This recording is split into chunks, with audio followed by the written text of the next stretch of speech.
Service Alliance community. How you all doing today? Alongside of me, my brother, Doug Shear. What's up, Morning, brother? Zach. Morning. Was that enough energy for you this morning? Did I bring it this morning? I was off yesterday, so I've got energy built up. I'm ready to roll. Ready. You're building some momentum today. Yeah, still faking it, but yeah, it's cool, man. You know, we got to get through it. Fake it till you make it. For me, I don't. Since I'm not a big planner in my brain, I don't like have that to-do list consciously in my brain before I go to sleep and wake up. It's when I get to work in the morning and I know that there's stuff on the plate scheduled. That's when I start to get charged and get moving. You know, but sometimes my wife can't sleep the night before. She's excited about her to-do list in the morning, and I'm like, none of this makes sense to me. I can't. She's an alien from Mars. I don't understand.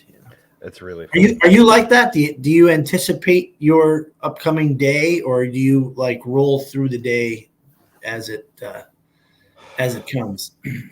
Kind of depends on the day. Honestly, I really do try and prepare. And I think for me, it has a lot to do with the ADHD that I struggle with. Because if I don't plan things out, then it doesn't exist. But at the same time, I'm the same guy that can't create a plan or a checklist So perfect example of this, right? Talking about planning and being organized and checklists and all this stuff, right? By the way, good morning, guys. Good morning, Jeremy, Joe, Adam. Good morning. We appreciate you guys tuning in this morning. So yesterday, total crap show of a day. I end up on the job site with Matt all day. Wasn't supposed to happen. End up there all day, trying to help him out and do a couple odds and end things. So I get done with the day. I drop him off at home, and I'm walking out the door, and his daughter and his wife are sitting there, and they ask me some questions about stuff that's going on. So I hand her the checklist and the process checklist that we're starting to go through to create for sales and then eventually for the install team and so on. And his daughter, she's kind of like Jenny, where she's like super organized and she can create the checklist and she's like, everything's in line, right? That's how his daughter is. And she goes, well, why would you do this? Or why did you ask it this way? Or why? And I'm like, because my brain doesn't work that way. That's why I handed it to you, because I know that's how your brain works. Like, I know my strengths and weaknesses. I'm handing this to you. This is your strength, girl. You run with it. Yeah. Correct me. Ask all the questions you need to, because this is not my strong suit. Sure. So you get the base model out there, and you say you run with it, your style. Yes. You're gifted in that way. Yeah, that's awesome. Yeah, you just forgot to share that part with her. Well, so she was asking questions. She's like, oh, so Dad said you're making a checklist or something like that. I'm like, yeah, here, let me share this with you and kind of where my mind is. And, we'll go from there. And so she started asking questions. She goes, can I fix this? Absolutely, you can fix this. I love that. That's great. You know, when I was a terrible leader, but when I wasn't a leader, but I would have been a terrible leader, I used to, as an employee, have for fun, an odds board, hey, the only one that comes to mind, Jay, the owner, and his wife is going to take a day off. So I've got the odds board up. Will they be back tomorrow, or will they be back in a week? Or, so definitely I was the guy bringing the company down because, I wasn't I wasn't. But for me, when I ask an employee to do something and I give basic instructions and they walk away, if I had my odds board up there, I'm almost thinking there's going to be mistakes, or they're going to come back to me, or I'm going to come to them halfway through the day. And I haven't been able to get to it. I'm stuck on this. So I love when people ask questions. Yeah. I mean, they're processing it right there in the moment. Gives me a chance to respond to them and say, hey, if you have any questions, I'm going to be gone at 10, but you can always call me or text me, right?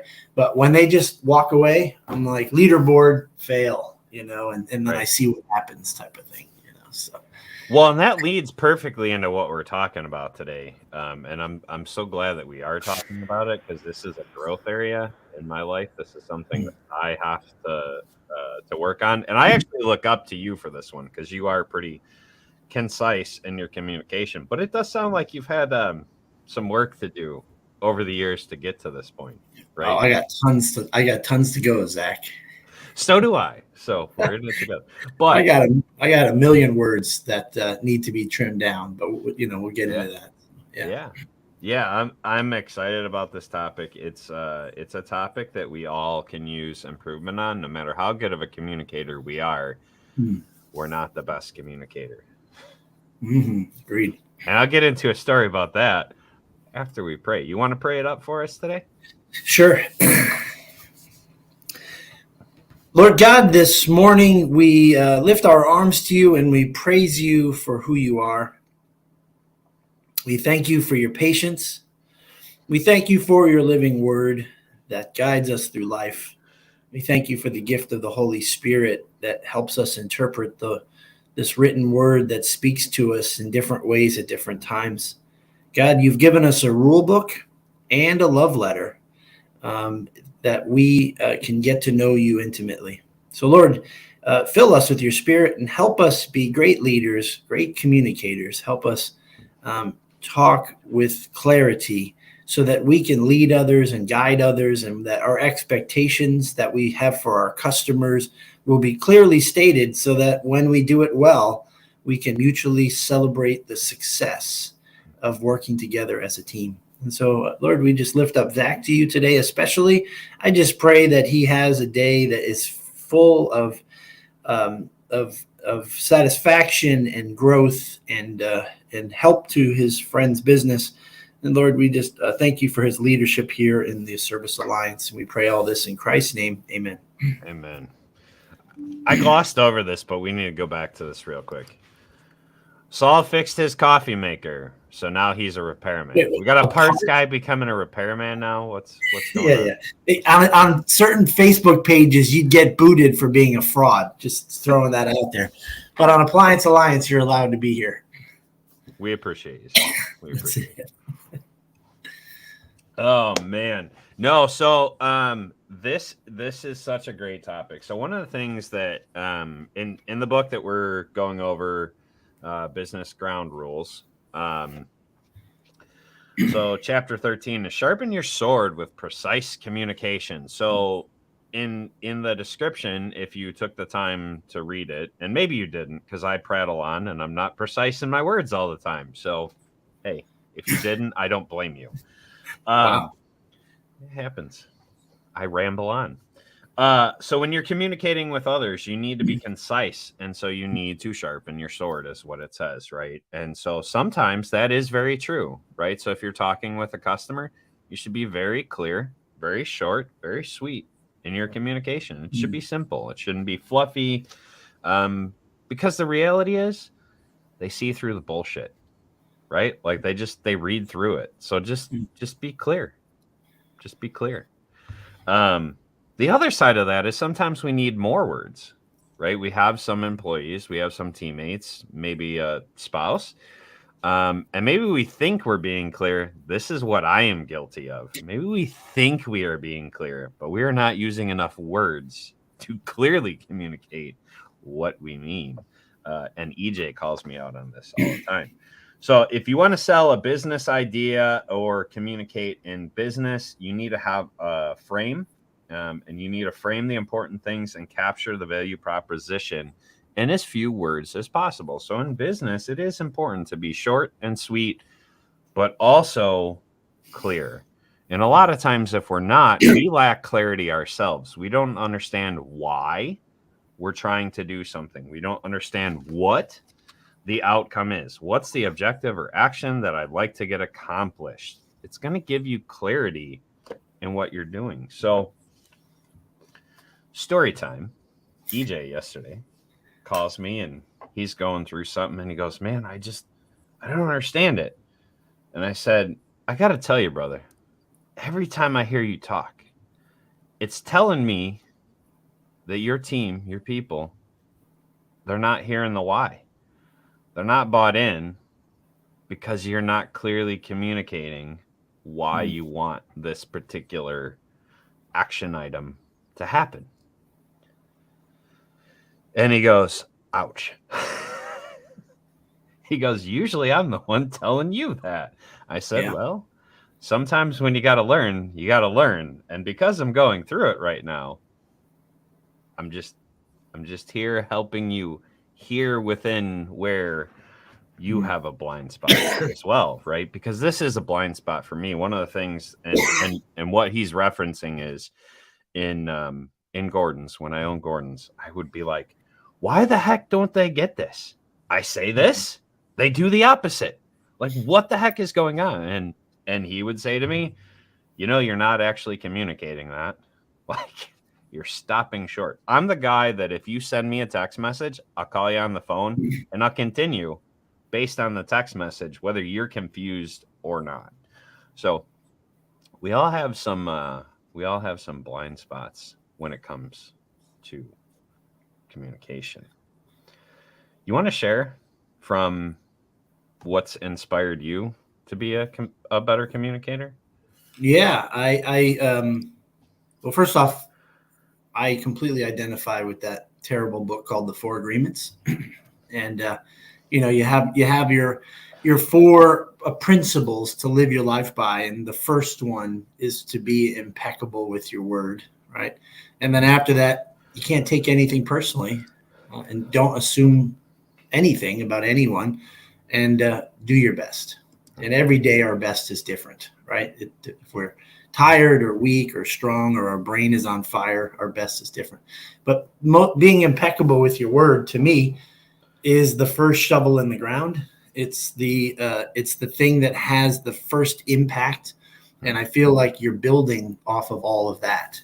If you're not impeccable with your word, then someone takes something you say the wrong way, and they take offense, and then you take offense, and here we go. We're in this crazy cycle. So for me to assume the best of you, Zach, all the time, even when maybe you're wrong, but I still want to assume the best, it's important to me that I'm impeccable with my word. I think the way they wrote it was pretty cool. Speak with integrity, say only what you mean, avoid using words to speak against yourself or to gossip of others. Use the power of your word to offer love. Never use it to cause fear or pain in another person or yourself.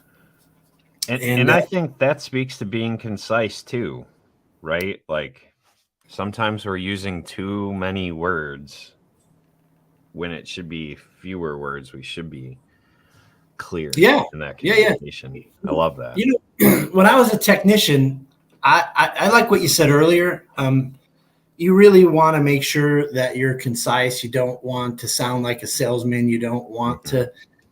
I mean, I have all these little old sayings and phrases. Like if I say the word "but" in response to anything a customer says, then I'm contradicting their feelings, right? Oh, it's cheaper to buy a new one. Yeah, but now I'm in a place where they don't even realize it. Subconsciously, they are now on the defense. And I don't even know I'm doing it either. So it's important to agree and to say, yeah, no, you know what? It is expensive. Let's talk about that. Defenses are down. So I like being segmented when I was on the road. I like being segmented when I speak with my employees or customers. Make your point as clear and concise as possible, and then wait for a reaction. Watch the body language. Not just answer the question that comes back from them, but think about why they're asking that particular question. And I do think that some people need encouragement. Maybe when you're in a home with the customer and they're on the fence and they know the right thing is to fix it, but they're about to do something super scary and spend $500.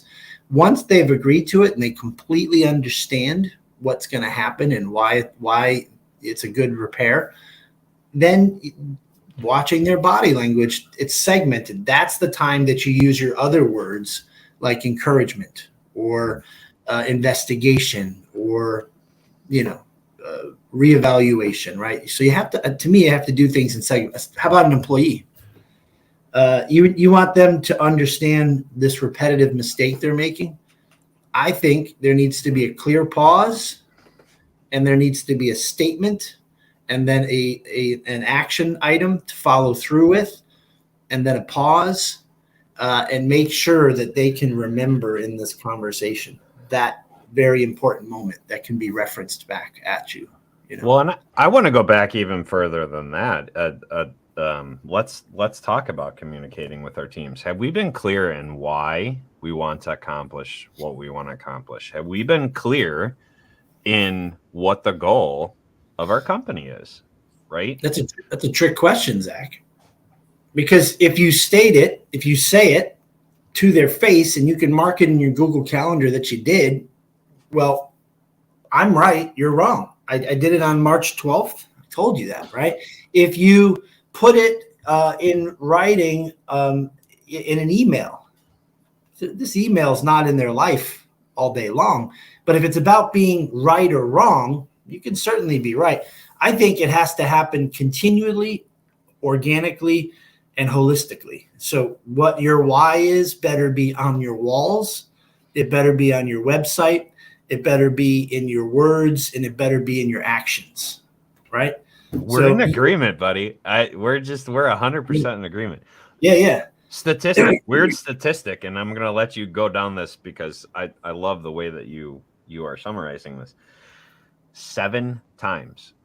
7 times. It takes people an average of 7 times to hear the words that you are communicating to them. So if you are trying to communicate to a technician, to an office team member, to a spouse, something, it takes an average of 7 times of them hearing that statement or that whatever principle before they understand it, before it imprints on them. An average of 7 times. So some people might be 25 and some people might be 1. So there's an average of 7 times. But continue on. It needs to be embedded in your DNA, right? Right. Yeah. I mean, I find that if you're explaining your why over and over because of an issue that keeps happening, that you might be doing your why wrong. Right? You might be using too many words, or they may misunderstand the direction. And that's why a visual, something in writing and follow through with your actions would be the great thing, right?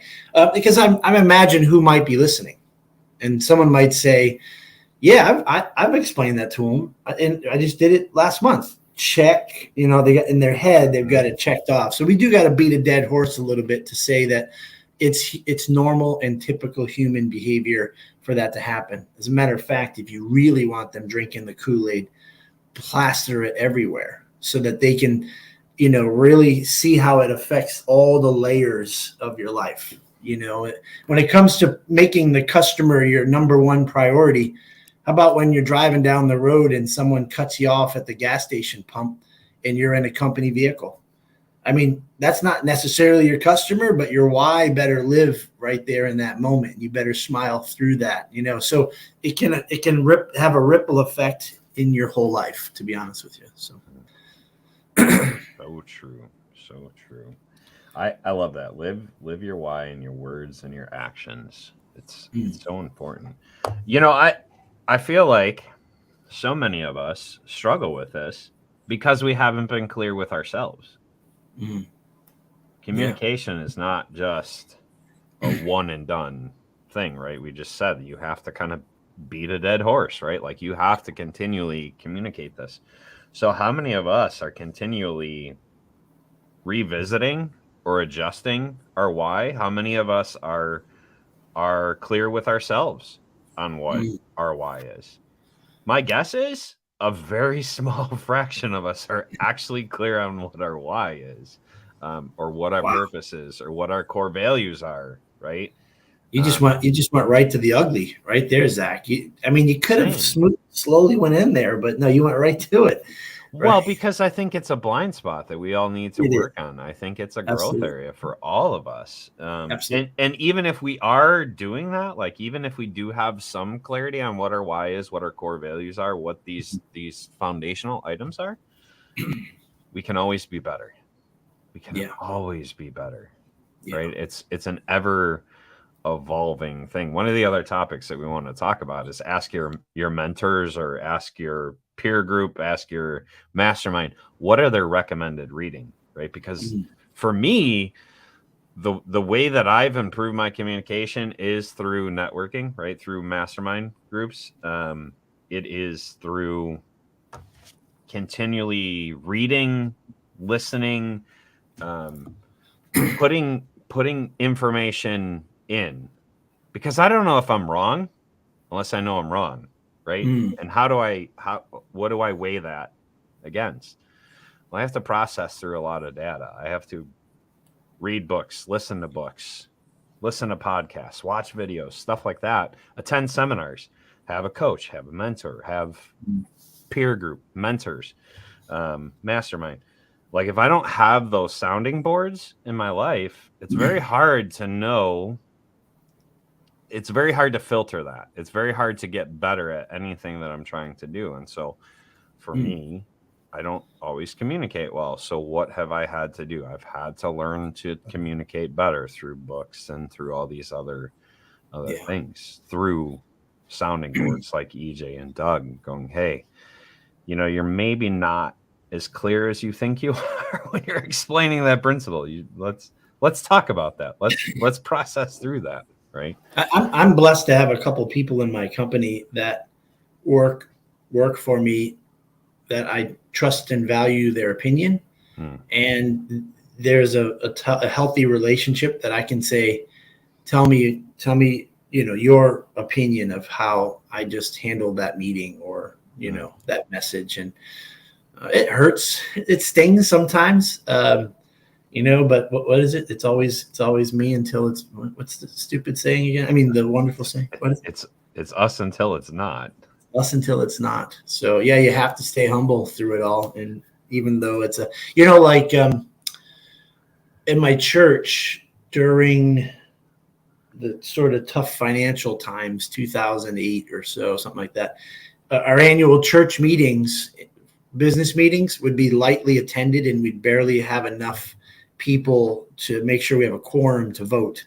And our church is like 600, and we'd have like 75 people there for years. And you can get offended by this. You either invested or you're not type thing, right? But I get it. Now we're having financial problems, and everybody's showing up, and everybody's got an opinion. And their feelings are that you're not very transparent as a leadership. I wasn't on the leadership then, but that was the common theme. Like, you should be more transparent with what you guys do. And I would just sit back and try to think to myself, I'm not in leadership, but I think they're doing a good job. And so now that's my pet peeve. That thing just annoys the crap out of me when I hear someone say, you guys aren't transparent in the way you communicate, because I think it's a blanket statement that people can use as lies, right?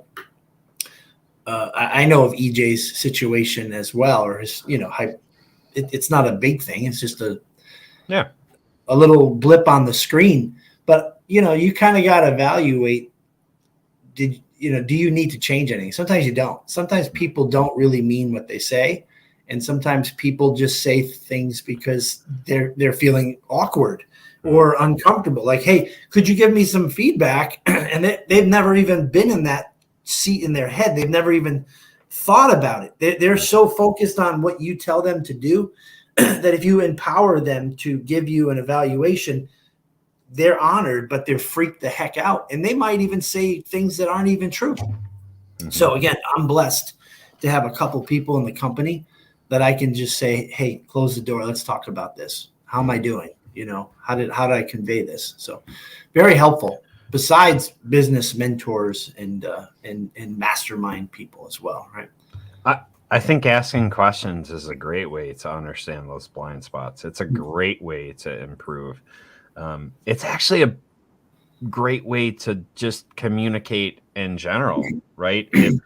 If you, as the professional, whether you're a technician, a CSR, a business owner, whatever your role is, if you're asking more questions, you're going to communicate more clearly. You're going to understand where that other person is at in a better position, and then you can understand how to better communicate more clearly, precisely, concisely communicate by asking some questions, right? So let's use the example of the customer who's freaked out about spending $500 to repair a washer that we know is going to cost $1,200 to $1,300 now to replace, right?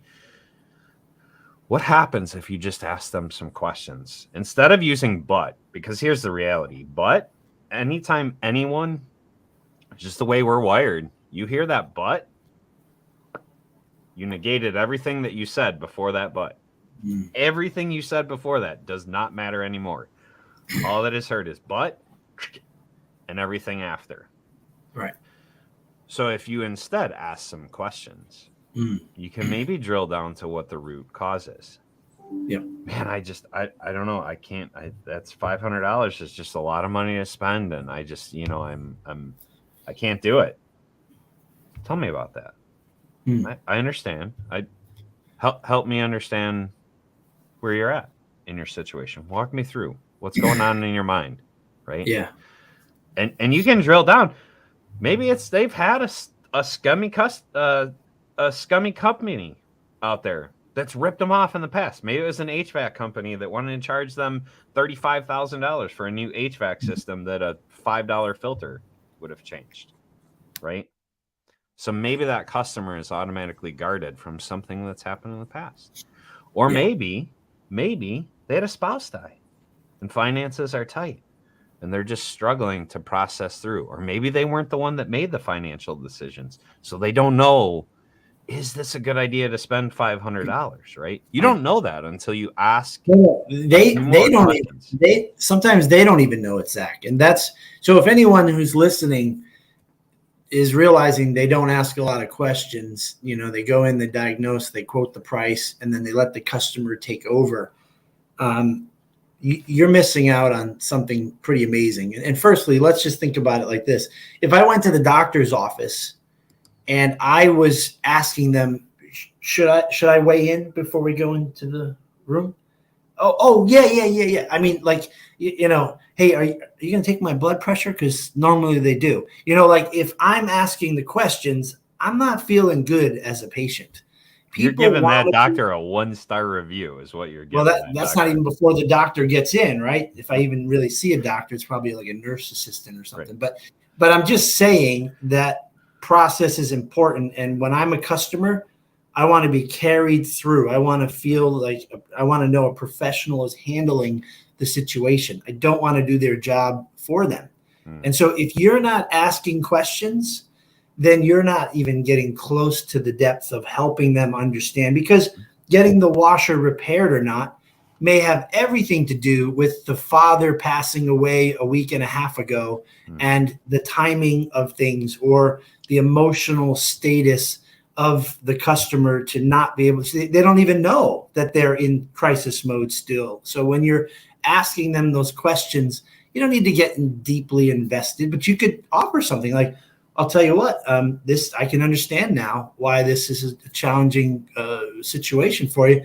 Would you like me to just step out, or do you want to call a family member or friend and just get their advice? And I could explain it to them too.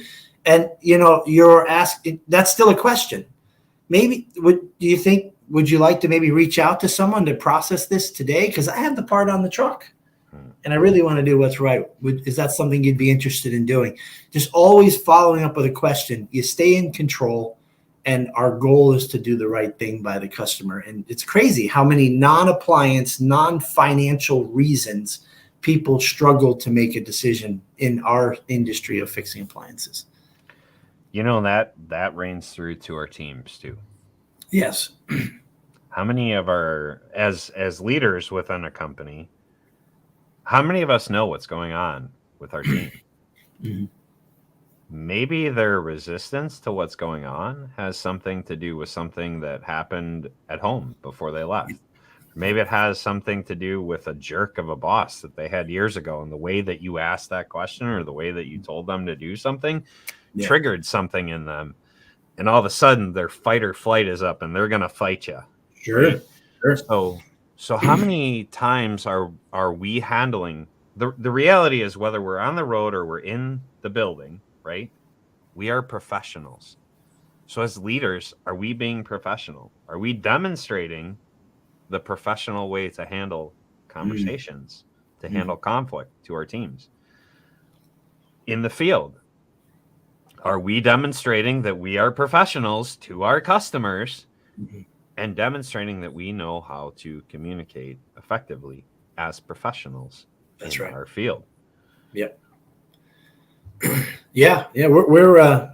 We've got to be people watchers. We have to be paying attention to their body cues, their environment, their way of communicating. How about if somebody is quick to answer before you've even finished your sentence? That means they're probably not really great listeners.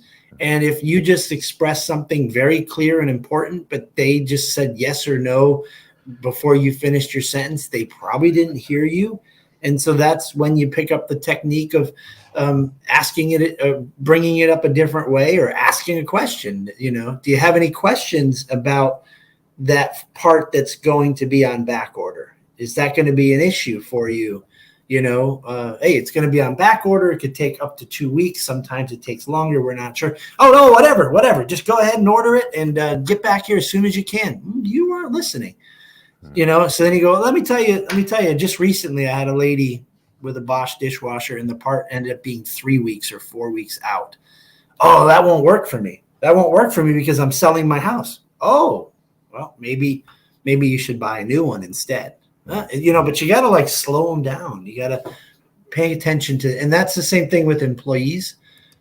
They may say something, they may share something, and it's up to us to follow up in an appropriate, loving leadership way to dig deeper, not to get into the personal, but once that they reveal in any way it's personal. Oh, I'm really having problems at home. My dog is going to die any day now. It's been that way for 2 weeks. I'm just sitting at my desk going, yeah, that's about when he was coming to work late, getting kind of grouchy with the office, and then I'm going to follow up with a question. So has it been really I have to believe it was really difficult. Has this been a challenge for you the last couple of weeks? You wouldn't believe it, Doug. All right, well, now my notes about all his mistakes over the last 2 weeks, I'm just sliding it to the side. I'm not going to forget it, but I'm going to slide it to the side and I'm going to say something. Is there anything I can do to help out? Nope, but I appreciate you listening, Doug.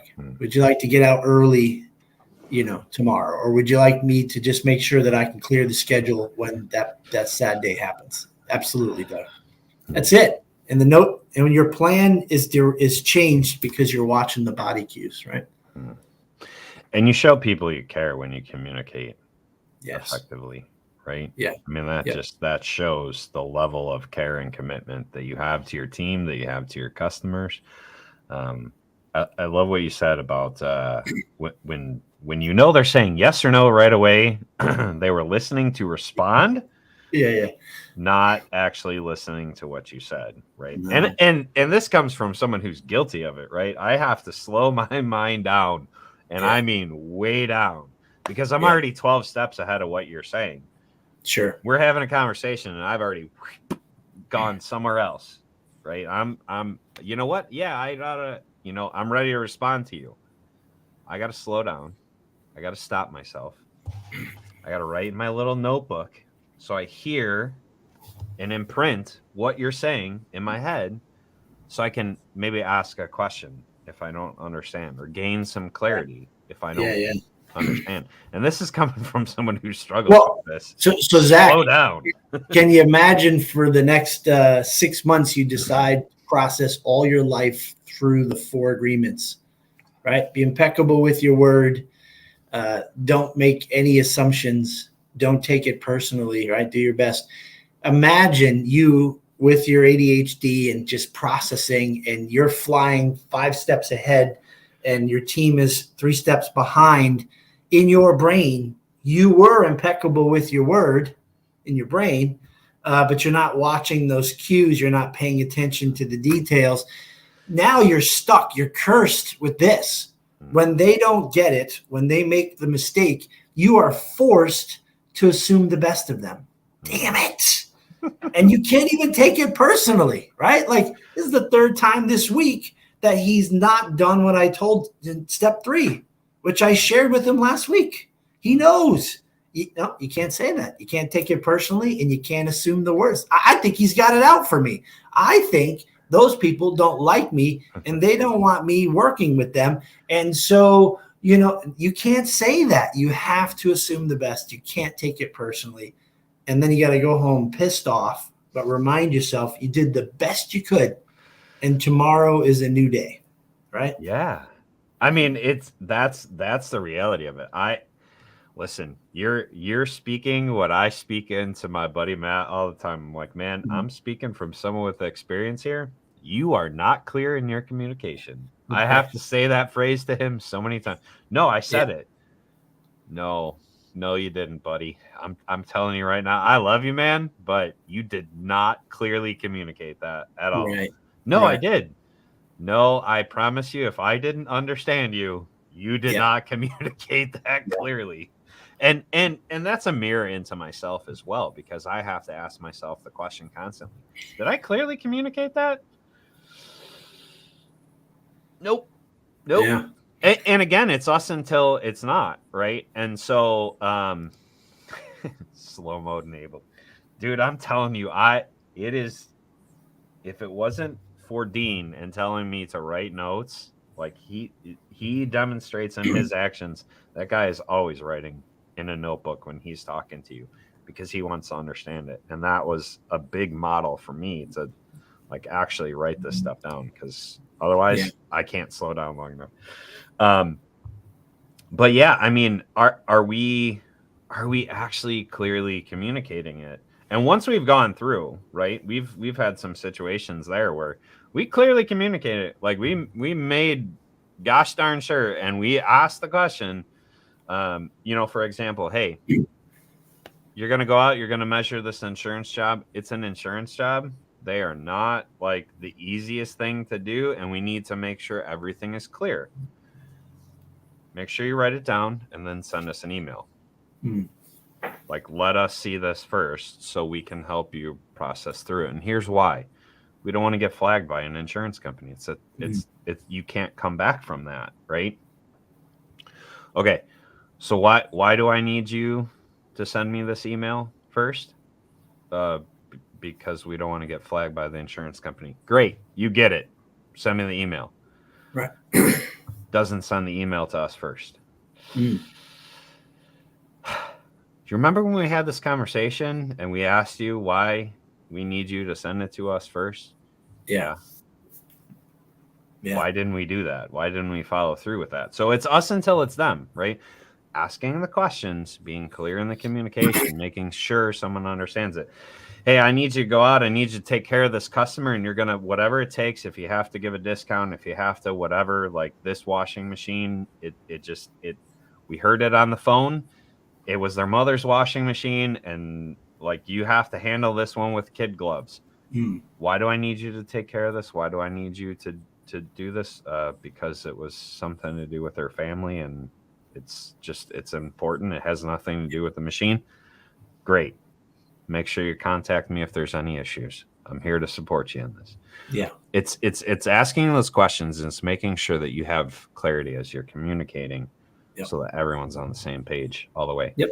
Short and simple. It doesn't have to be overly drawn out. Short and simple. Right. Yeah.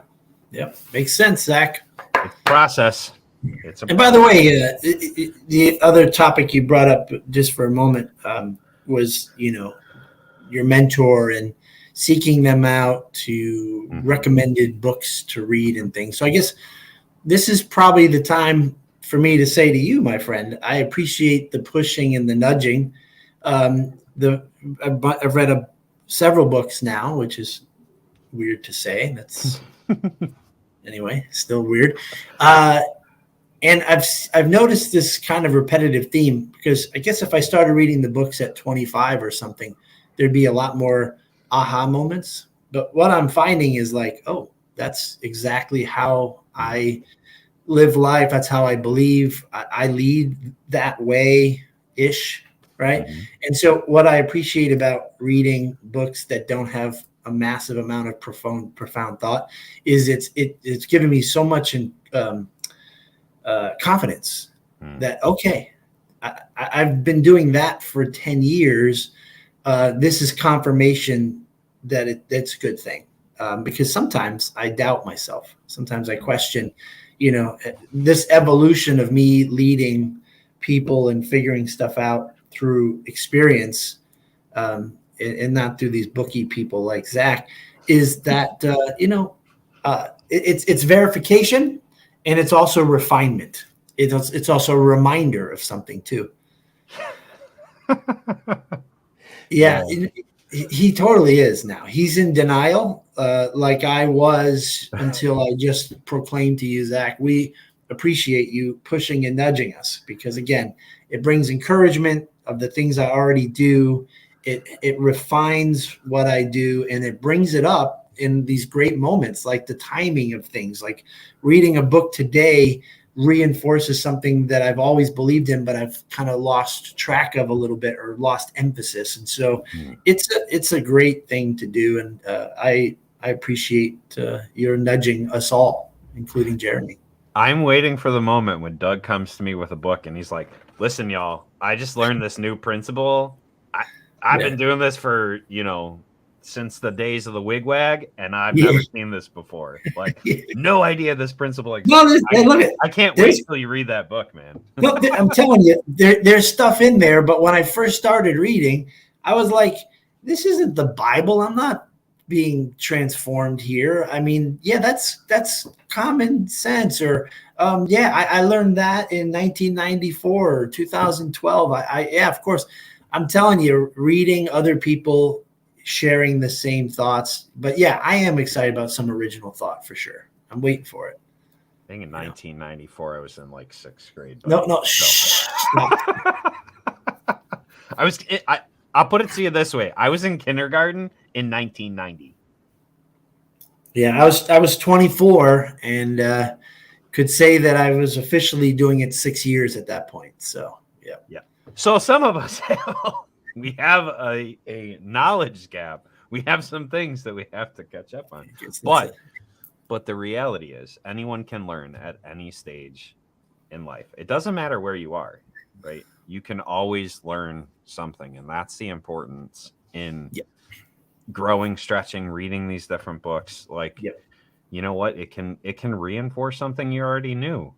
Or if you're in a group like Overbooked and we're reading this thing together and you hear Doug go, well, I've done this before and I've done this with teams and like, this is the way that I approach that. And you're like, oh, I hear that a little bit differently than even in the book. Yeah. Yeah. Okay, cool. Right. Oh my gosh. I got to shave this gray stuff off because you guys are making me feel really old now. Hey, I got gray going on too, buddy. I got gray going. Miami Appliance. Do you even have a driver's license? 1990 was just the other day. Come on now. Whoa, look at Joe. Okay, Joe. That's just wrong. The funny part is 1990, those kids are actually millennials. They're all be careful. Like 30 years old. So yeah, I know. Pretty rough, ain't it? Pretty rough. Yeah. Well, thank you, Zach, for this day. I appreciate you, my friend. I appreciate you too. My Monday and a Tuesday is going to be great when I get in the office. So I'm looking forward to hearing all about it. I'm looking forward to hear you out there serving the customers well and your team serving the customers well. Jeremy, get reading. Tomorrow is the next chapter, my friend. Get reading. It is. Yeah, if you haven't joined, we're moving into the second week of our new book. Mind. Win the Day by Mark Batterson. We're moving into week 2. We meet every Wednesday morning at 6 Central, 7 Eastern. And it's a good time. If you want to be a part of it, message me, message Doug. We'll drop you in the group thread and get you out there learning and reading and growing and stretching, and maybe just reaffirming some areas that you've already learned about. So come and join us and grow together. See how Gasper is my friend? See, Gasper makes me feel young. Thank you, my friend. I appreciate it. That's awesome. I'm not trying to make you feel old. I appreciate you, buddy. I really do. We tease you, but I appreciate you. All right, my guy. All right, guys. Have a good day. Thank you.